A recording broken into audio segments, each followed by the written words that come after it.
नमस्कार, स्वागत है आपका खास मुलाकात में। और आज हमारे साथ मौजूद हैं दिल्ली पुलिस की स्पेशल कमिश्नर विमला मेहरा जी। नमस्कार, स्वागत है आपका। और जो कि 29 फरवरी को अपने कार्यकाल से निवृत्त हो रही हैं और उनसे हमें कई प्रश्न करने हैं उनकी निजी ज़िंदगी के साथ साथ दिल्ली पुलिस में उनके कार्यकाल के विषय में, तिहाड़ जेल में उनके कार्यकाल के विषय में और उनके एक महिला पुलिस कमिश्नर होते हुए एक महिला के संघर्ष और उनके उन सभी अचीवमेंट्स के बारे में जानना चाहेंगे कि उनका जीवन इस संघर्षपूर्ण जीवन में इतनी उपलब्धियां उन्होंने किस प्रकार प्राप्त की। सबसे पहले हम ये जानना चाहेंगे कि आपको इंडियन पुलिस सर्विस में आने की प्रेरणा किससे मिली? मैं बचपन से ही कुछ करना चाहती थी, फाइनेंशियली इंडिपेंडेंट बनना चाहती थी और पढ़ाई में अच्छी थी, तो मेरे पिताजी ने मुझे बहुत सहयोग किया, बहुत मुझे एनकरेज किया, प्रोत्साहित किया और उनके प्रोत्साहन का ही नतीजा है कि मैं अपने लक्ष्य में सफल हो पाई। और जो मेरी तैयारी थी आईपीएस में आने की, उसमें उनका पूरा योगदान रहा। मुझे बहुत उन्होंने लगातार इस तरफ इस रास्ते पर मुझे गाइड करते रहे, सपोर्ट करते रहे और जब मैं आ गई तो उनकी और मेरी खुशी का कोई पारावार नहीं था। तो आपके पिताजी जो हैं वो आपके प्रेरणा स्रोत बने? बिल्कुल, मेरे पिताजी मेरी प्रेरणा स्रोत थे। अपने पिताजी के बारे में हमारे दर्शकों को 2 शब्द बताएं। जी, मेरे पिताजी सेंट्रल गवर्नमेंट में सर्विस करते थे और क्योंकि सरकारी अफसर थे तो उनको पता था कि आईएएस वगैरह की इम्पोर्टेंस क्या है सेंट्रल सर्विसेज की, तो इसलिए उनको लगता था कि उनके परिवार से बच्चे थोड़े सिविल सर्विसेज में आए। तो घर में मैं पढ़ाई में बहुत अच्छी थी, तो उन्होंने मुझे खास ध्यान देकर इस रास्ते पर मुझे चलने के लिए गाइड किया और सपोर्ट किया। आईपीएस का एग्ज़ाम देने के लिए किस तरह की तैयारी करनी पड़ती है? जी, तैयारी तो आई थिंक बहुत ज़्यादा करनी पड़ती है और पढ़ाई के अलावा आपको डिटर्मिनेशन के साथ जो भी आपका लक्ष्य है या जो आपके सब्जेक्ट्स आपने लिए हैं उन सबको पूरा गहन रूप से पढ़ना और उसकी प्रेजेंटेशन और जो भी एग्ज़ाम में आपसे पूछा जाता है आप उसको कितना प्रिसाइज तरीके से प्रेजेंट कर पाते हो। विमला जी का ये मानना है कि आईपीएस की तैयारी बहुत ही मेहनत और लगन के साथ करने की ज़रूरत है। उसमें एकाग्रता से ये ज़रूरी है कि हमारा लक्ष्य पे नज़र हो, उसके अलावा हम बाकी सारी बातें भूल जाएं, तभी आईपीएस या आईएएस जैसे सर्विसेज के बारे में कोई भी सोच सकते हैं। एक और इसी बात से जुड़े हुआ एक प्रश्न है कि जैसे कि आज बहुत सारे कोचिंग स्कूल्स और ये सब अवेलेबल हैं, पर जिस समय आपने ये तैयारी की उस वक्त भी ये सारी चीज़ें अवेलेबल थी? काफ़ी इन सब से आपको सपोर्ट मिला? जब मैं तैयारी कर रही थी कंपटीशन की तो उस समय में कोचिंग करना बहुत ज़रूरी था, बिकॉज़ अगर आप रॉ कॉलेज से निकलें और कंपटीशन में जाएं तो हो सकता है पहले अटेम्प्ट में आप सक्सेसफुल ना हो पाए। तो क्योंकि मैं पहले अटेम्प्ट में सक्सेसफुल होना चाहती थी तो पूरा डिटर्मिनेशन था। मैम, एक और बड़ा ही पर्सनल वो है, एक महिला होने के नाते शायद मैं भी इस बात को कुछ हद तक महसूस करती हूँ, क्योंकि हमारी जो सोसाइटी है एक मेल डोमिनेशन जिसको कि पुरुष प्रधान समाज कहा जाता है, बिल्कुल, उसमें एक महिला को आगे बढ़ने में बहुत सारी मुश्किलों का सामना समय समय पर करना पड़ता है। सिर्फ शुरू में ही नहीं, सफल होने के बाद भी और पूरे जीवन में ये जो है इम्तिहान है, एक जीवन ही एक इम्तिहान है। अगर आपको चूल्हे और चौके से निकल के कुछ और अपने लिए एक अलग पहचान बनानी है तो आप इसके बारे में हमारे दर्शकों को अपने अनुभव और आपकी मुश्किलें बताइए। और इसके बारे में मैं सबसे ज़्यादा आपकी मुश्किलें और आपने उनको किस माइंडसेट को रख के आप आगे बढ़े, इसके बारे में हमारे दर्शकों को बताएं। जी, जब मैंने 1978 में पुलिस सर्विस ज्वाइन की तो बहुत सारी महिलाओं की संख्या पुलिस में महिलाओं की संख्या बहुत कम थी। तो लिहाजा जब भी आप कहीं पोस्टिंग पे या कहीं पे गए, ऑफिस में गए, तो वहाँ पर जनरली आप फर्स्ट होते थे कि महिला ऑफिसर आई है। जैसे मैंने अपना करियर शुरू किया अंडमान निकोबार आइलैंड्स में, तो वहाँ पर जब मैं पहुँची तो मुझे बहुत प्यार से और बहुत ही जैसे होता है कि अच्छे तरीके से मेरा स्वागत क्या, एक्सेप्टेंस जो थी मेरी अंडमान निकोबार में बहुत अच्छी रही काफ़ी सालों तक। इंटरप्ट करना चाहूँगी कि उस समय की ये बुनियादी असुविधाओं या सुविधाओं के अलावा जो और भी कोई आपको स्टम्बलिंग ब्लॉक्स जिसको बोलते हैं एज अ वुमन, एज एक महिला होने के नाते, जो आपने कहे वो अनुभव हमें बताइए। जी, पोस्टिंग में बहुत दिक्कतें आती थी। तो लोगों को हमारे सीनियर ऑफिसर्स ने क्योंकि महिलाओं को काम करते हुए देखा नहीं था, तो उनको लगता था क्या ये काम कर पाएंगी। ज़्यादातर सीनियर ऑफिसर्स बहुत एनकरेजिंग थे, बट कुछ लोग ऐसे थे, कुछ सीनियर ऑफिसर्स ऐसे भी रहे जिन्होंने हमें चैलेंजिंग टास्क देने में थोड़ी हिचकिचाहट महसूस की कि शायद ये नहीं कर पाएंगी, ये शायद उनके लिए टफ रहेगा। बट हम लोगों को मेहनत करनी पड़ी अपने आप को प्रूव करने के लिए। और शुरू में जो हम लोग शुरुआत में जो 20-25 महिलाएं थी, उनको बहुत ज़्यादा मेहनत करनी पड़ी। शायद यही एक कारण है कि अभी तक कोई महिला पुलिस कमिश्नर दिल्ली नहीं है आज तक। शायद एक बहुत बड़ा कारण हो सकता है ये कि हमारे पुरुष प्रधान समाज में आज तक भी, जबकि आज हम 2016 में हैं, तब भी आज तक भी कोई भी दिल्ली की महिला पुलिस कमिश्नर अभी तक नहीं है। उनका ये मानना है कि उनके जो कलीग्स थे उनके कंपैरिजन में इन्हें अपने आप को पहले प्रूव करना पड़ा कि ये भी उस काबिल हैं ताकि इन्हें भी चैलेंजिंग जॉब्स दिए जा सकें जिनमें ये परफॉर्म करके दिखा सकें। यही आप कहना चाहते हैं। जी। और उस समय जब आपने ग्रेजुएशन की, उस वक्त तो ये समय था कि एक ग्रेजुएशन करना भी एक लड़की के लिए एक अचीवमेंट था। तो आपने उस वक्त आईपीएस की परीक्षा पास की, तो उस समय का कैसा माहौल रहा और आपको कैसा लगा, किस उस अनुभव के बारे में हमारे दर्शकों को बताएं। जी, मैं गवर्नमेंट स्कूल में पढ़ी और मैं कहना चाहूँगी कि उस समय में हमारे टीचर्स जो गवर्नमेंट स्कूल में हुआ करते थे बहुत ही कमिटेड और बहुत अच्छे हुआ करते थे। उनके ही बेसिक जो उन्होंने फाउंडेशन बनाई, उसी का नतीजा था कि मैं आगे बढ़ सकी। उसके बाद में मैंने लेडी श्री राम कॉलेज में एडमिशन लिया और वहाँ से ग्रेजुएशन की। और मैं ये भी कहना चाहूँगी कि उस कॉलेज से मुझे जो अपने आप को निखारने का माहौल मिला, उससे मुझे आगे बढ़ने में, आईपीएस बनने में बहुत ही मदद मिली, क्योंकि एक बहुत ही खुला और एनकरेजिंग माहौल था, वातावरण था कॉलेज का। हम लोगों को हर तरह की एक्टिविटी में भाग लेने के लिए एनकरेज किया जाता था, चाहे डिबेट्स हो, चाहे ड्रामा हो, म्यूज़िक हो, क्रिएटिविटी हो। तो उस खुले माहौल में एक पनपना जो होता है वो आसान हो जाता है। सरकारी स्कूल से निकलकर और लेडी श्री राम कॉलेज तक आपका सफ़र कैसा रहा, उसके बारे में कुछ बताएं। क्योंकि सरकारी स्कूल, आज भी ये माना जाता है कि सरकारी स्कूल और जो प्राइवेट स्कूल्स हैं उनकी एजुकेशन में ज़मीन आसमान का अंतर है। और ज़्यादातर पेरेंट्स अपने बच्चों को आगे बढ़ाने का जो सपना देखते हैं वो उसमें फाउंडेशन चाहते हैं पब्लिक स्कूल्स की, प्राइवेट स्कूल्स की, जो कि अच्छे बड़े नाम हों और आगे अच्छे कॉलेजेस हैं। लेकिन विमला जी ने तो बहुत पहले ही ये साबित कर दिया कि सरकारी स्कूल से निकलकर भी बहुत कुछ ज़िंदगी में अचीव किया और करा जा सकता है।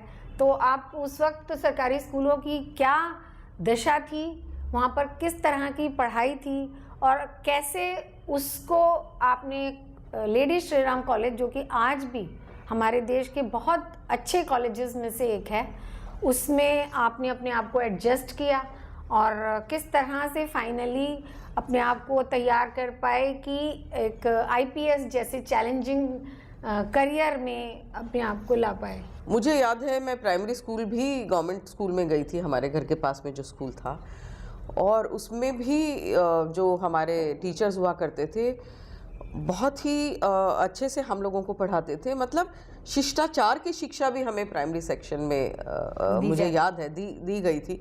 नाखून साफ काटने हैं, सफाई रखनी है, नहाना धोना है, ठीक समय पर खाना खाना है। उन दिनों हम तख्ती का भी इस्तेमाल किया करते थे, तो वो खुद ही हम तैयार करते थे। तो एक तो प्राइमरी स्कूल का भी एक छोटा मोटा रोल तो उसमें रहा ही था, पर्सनालिटी को शेप करने। जी बिल्कुल।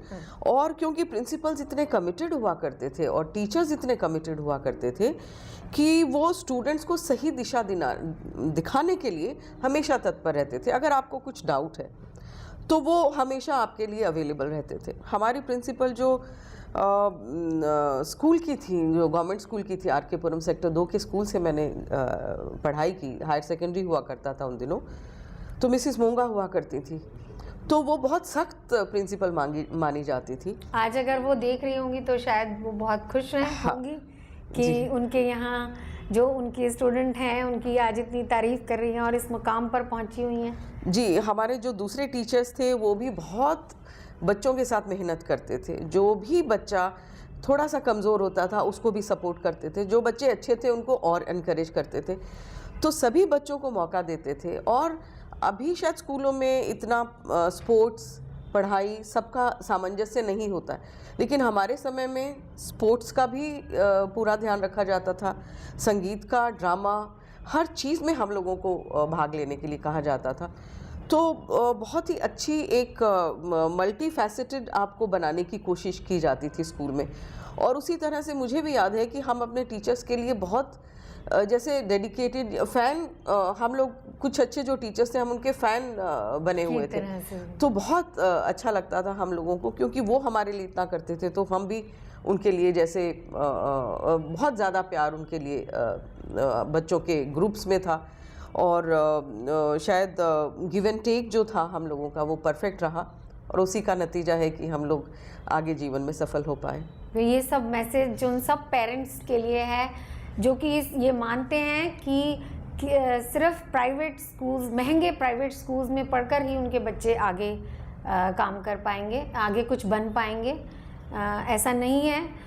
ये केवल एक बच्चों के ऊपर ही है कि वो अपने आप को किस तरह से एक मल्टी फैसेटेड पर्सनालिटी में डेवलप करके आगे ज़िंदगी में सफल ज़िंदगी अपने लिए बना सकते हैं। अब वक्त हो चला है एक ब्रेक का। देखते रहिए खास मुलाकात A to Z न्यूज़।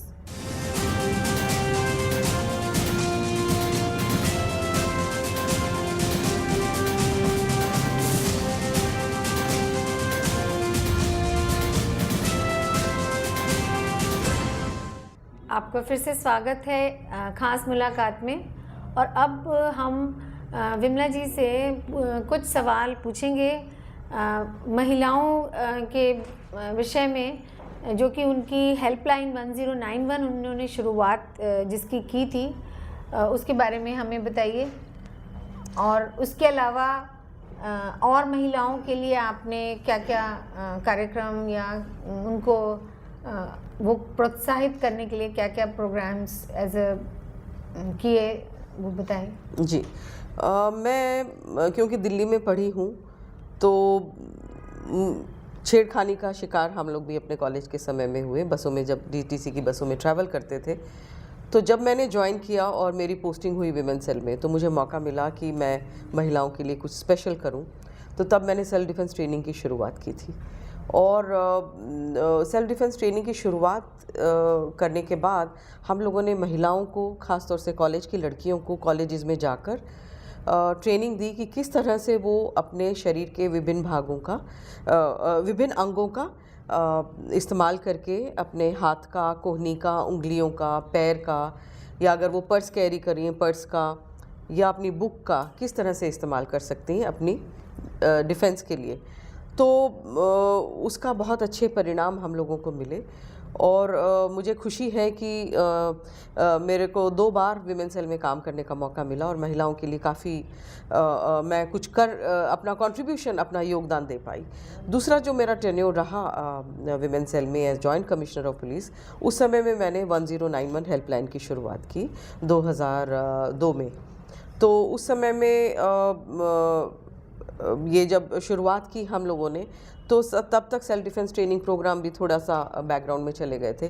तो हम लोगों ने सेल्फ डिफेंस ट्रेनिंग की प्रोग्राम फिर से शुरू किए और इस बार हम लोगों ने रेजिडेंशियल एरियाज़ में, कॉलोनीज़ में, कॉलेजेस में और लड़कों के कॉलेज में भी जाकर इस तरह की जेंडर सेंसिटाइजेशन की, लीगल अवेयरनेस की और सेल्फ डिफेंस की जो ट्रेनिंग थी वो बहुत ज़ोर शोर से शुरू की और इसके भी बहुत अच्छे परिणाम हम लोगों ने देखे। महिलाओं पर होते हुए अत्याचार, महिलाओं के द्वारा ही अगर उनका इन्वेस्टिगेशन हो तो तभी ज़्यादा अच्छे तरीके से उनका इन्वेस्टिगेशन हो पाएगा, यही आप मेरा ये मानना है कि एक महिला दूसरी महिला से जब बात करती है तो वो खुलकर बात कर सकती है, उसमें हिचक नहीं है और वो शायद डर की और जो जेंडर का जो गैप होता है वो नहीं होता, तो शी फील्स मोर कंफर्टेबल अगर वो किसी महिला इन्वेस्टिगेशन ऑफिसर से बात कर रही होती है। तो लेकिन मेरा ये भी मानना है कि जब तक हम महिलाएं और पुरुष पुलिस में भी और समाज में भी मिलकर काम नहीं करेंगे, तब तक हम समाज में बदलाव लाने में बहुत स्लो पेस रहेगी। अगर हम समाज में बदलाव लाना चाहते हैं, महिलाओं की एम्पावरमेंट चाहते हैं, तो उसके लिए हम लोगों को, महिलाओं को और पुरुषों को मिलकर काम करना पड़ेगा। सरकार को ऐसी स्कीम्स बनानी पड़ेंगी जहाँ महिलाएं और पुरुष मिलकर कंधे से कंधा मिलाकर काम करें।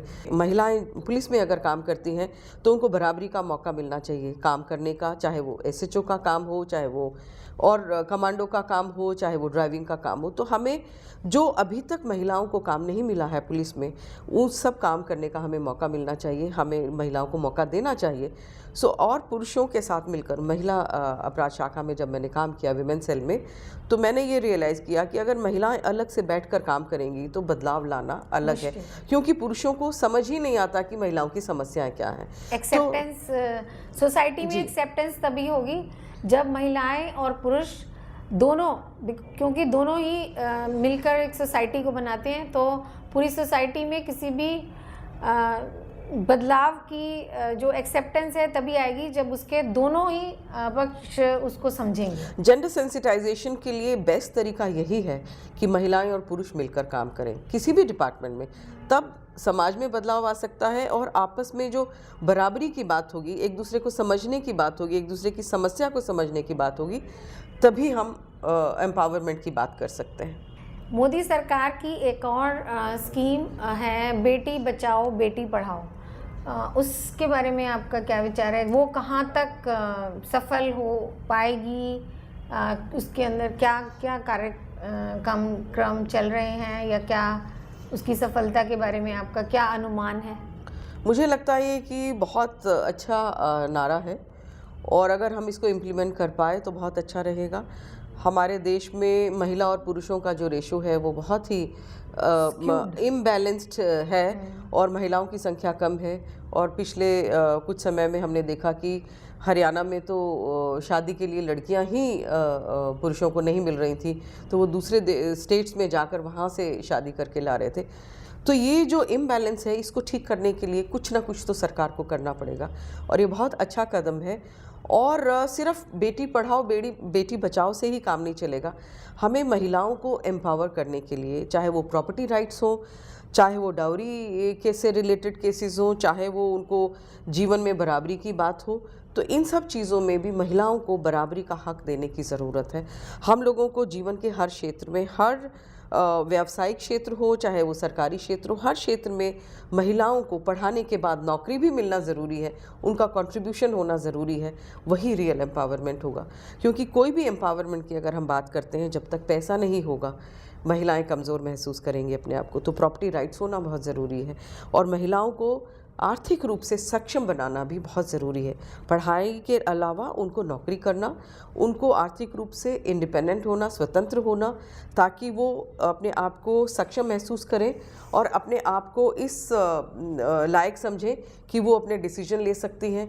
और अगर उनके खिलाफ कुछ कोई कार्रवाई होती है तो पढ़ी लिखी होंगी, सक्षम होंगी, तभी वो अत्याचार के खिलाफ आवाज़ उठा पाएंगी। तो एम्पावर करना, आर्थिक रूप से भी एम्पावर करना महिलाओं के लिए बहुत ज़रूरी है।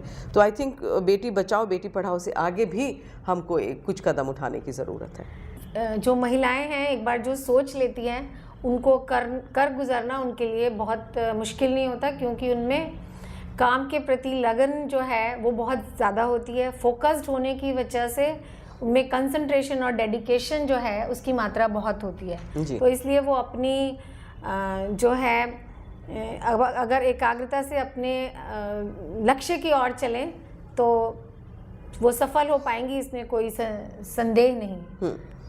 महिलाओं में बहुत शक्ति है, हमें अपनी शक्ति को पहचानना है और अपने शक्ति को पहचान कर अपने लक्ष्य को चुनना है।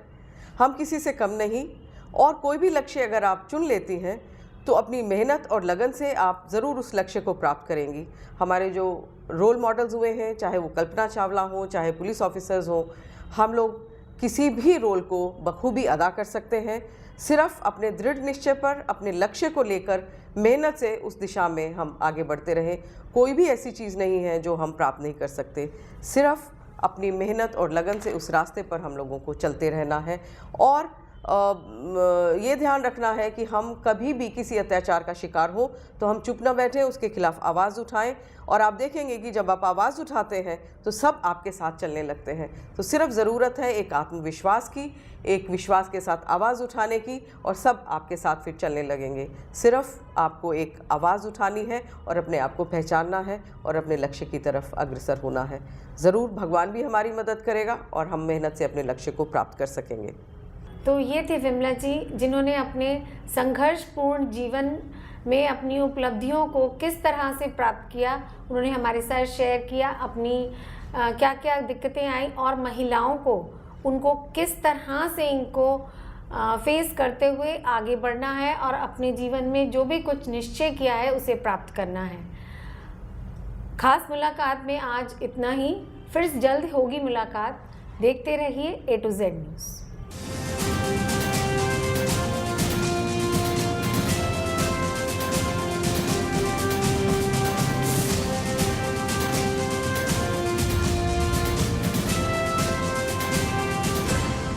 ब्रेक के बाद स्वागत है खास मुलाकात में विमला जी के साथ। अगर हम भारतीय पुलिस की बात करें तो लोगों में आज भी पुलिस को लेकर एक भय का माहौल है और कोई भी ये नहीं चाहता कि पुलिस से उसका पाला किसी भी तरीके से पड़े, और सब उससे पुलिस के पास कई बार ज़रूरत होते हुए भी उनके पास जाना नहीं चाहते। पहले तो ये कि इसकी क्या वजह है और किस तरह से आप का ये मानना है कि इसको किस तरह से इसमें एक पॉजिटिव अप्रोच की शुरुआत की जा सकती है। जी, मेरे ख्याल से दिल्ली में पुलिस और पब्लिक के बीच में सामंजस्य काफ़ी इम्प्रूव हुआ है पिछले कुछ सालों में, और हमारी जो पुलिस कंट्रोल रूम की गाड़ियां हैं वो पब्लिक की मदद के लिए तैनात हैं हर इलाके में, तो पुलिस को अप्रोच करना आसान है।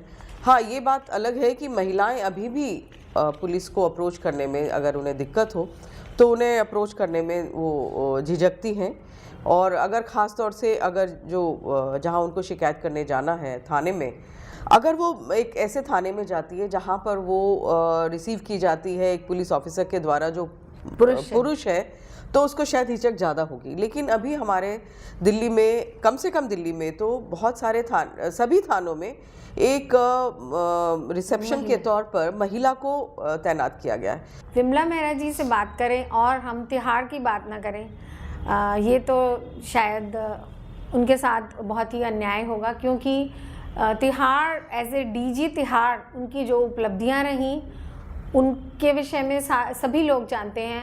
वहाँ पर उसके विषय में उनकी कुछ ये 2 किताबें जो कि उनकी पब्लिश हैं, जो कि हम अपने दर्शकों को दिखाना चाहेंगे। तिनका तिनका तिहाड़ और ये तिहाड़ आश्रम जो कि इन्होंने, इनकी किताबें हैं और उनकी और भी उपलब्धियां जैसे कि vocational programs for foreign languages for the prisoners, foreign language courses for women helpline 1091 और इसके अलावा और भी बहुत सारी आपकी वर्किंग जो है तिहाड़ में बहुत ही मशहूर रहा आपका कार्यकाल, उसके बारे में आप अपना अनुभव हमारे दर्शकों को बताएं। जी, तिहाड़ में मैं एज डीजी 2 साल रही। उस 2 साल में मैंने कोशिश की कि मैं हमारे जो कैदी भाई बहन जेल में हैं उनको जब वो वापस निकलें, समाज में शामिल हों अपनी सज़ा पूरी करके, तो वो समाज के लिए एसेट्स बने। अगर वो कुछ इस तरह का काम करके सीख कर बाहर जाएं और उनका पुनर्वास हो सके समाज में वापस, और वो समाज में पुनर्वास के लिए पूरे तैयार होकर जेल से निकलें, तो बहुत अच्छा रहेगा समाज के लिए। तो मेरी यही कोशिश रही कि जो जेल में है उनको समय गुजारने के लिए सबसे बड़ी दिक्कतें आती हैं। जब वो जेल में उनका समय काटना होता है तो समय जैसे काटे नहीं कटता है। 24 घंटे भी शायद बहुत बड़ा समय उनको भारी पड़ जाता है काटना। तो मुझे लगा कि मैं अगर उनको समय, उनका जो समय है जेल में, उसका अगर हम सदुपयोग करें तो बहुत अच्छा रहेगा। तो वो अपना उसको उत्पादन में अगर लग जाएं तो वो वेजेस अर्न कर सकते हैं, कुछ और काम में लग जाएं तो उसकी भी उनको वेजेस मिलती हैं। अगर वो गार्डनिंग में गए हैं तो गार्डनिंग का भी काम वो अच्छे से कर सकते हैं, सीख भी सकते हैं और उससे अपनी वेजेस भी पा सकते हैं। तो मैंने एक ये नारा अपनाया, समय का सदुपयोग, और उस समय का सदुपयोग को लेकर हमने कोशिश की कि सभी कैदी जो हैं वो किसी ना किसी एक्टिविटी में, किसी ना किसी कार्रवाई में लगें, चाहे वो पढ़ाई हो, चाहे वो प्रोडक्शन हो, चाहे वो म्यूज़िक हो, स्पिरिचुअल एक्टिविटीज़ हो, और गार्डनिंग हो, और जेल का रख रखाव, हर चीज़ में हर कैदी को भाग लेना ज़रूरी था। जब वो उसमें भाग लेते थे तो एक तो समय अच्छे से कट जाता था, कुछ लोगों ने नई चीज़ें वहाँ पर सीखी, कुछ लोगों ने पढ़ना वहाँ पर सीखा, तो हम लोग 100% लिटरेसी का टारगेट भी अचीव कर पाए। इतना कोऑपरेशन हम लोगों को जेल से मिला। अब वक्त हो चला है एक ब्रेक का, देखते रहिए खास मुलाकात A to Z न्यूज़।